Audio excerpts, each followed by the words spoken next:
As you implement one-piece flow, you will encounter all sorts of things that will slow you and your team down as you work to try and create flow. One of the most challenging struggles that you will encounter is the behaviors, mindset, and culture of the many different people in an organization. Some will love the idea, and others may find moving towards a pull system and implementing a more continuous flow very difficult. In general, these struggles are often related to a lack of understanding of what is going on. As such, it can be very helpful for people if you define and lay out an example of how one-piece flow will be implemented. Even before this, though, you will need to make sure that certain conditions are present. Keep in mind that the conditions we've outlined here are general conditions that you can use to increase flow in your organization. For some of the different ideas may be more effective for others, and that is okay. We've laid out 8 conditions that you will see in this module in a checklist format. The 8 conditions are defined with the mnemonic more flow. Let's look at each condition. First, move your processes and the equipment they use in the appropriate sequence and organize them in a line or a cell.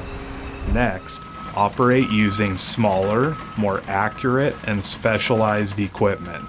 Place equipment on casters, wheels, or other movable options for reorganization and flexibility when needed. Reveal one-piece flow. Then ensure that the processes meet takt time. After this, find a way for one person to run an entire line or cell alone if necessary. Multi-process handling will give a worker the ability to move from cell to cell or process to process when necessary. In addition to this, let workers train in as many processes as possible. This will empower them and give them more organization and flexibility, especially when multi-process handling is in play. Also consider operating from mobile positions. Allow workers to use mobile tools, stand and move from process to process. Even encourage it when need be. This will help solve problems and increase flow. Finally, walk the Gemba daily. This will allow you to find opportunities to remove bottlenecks.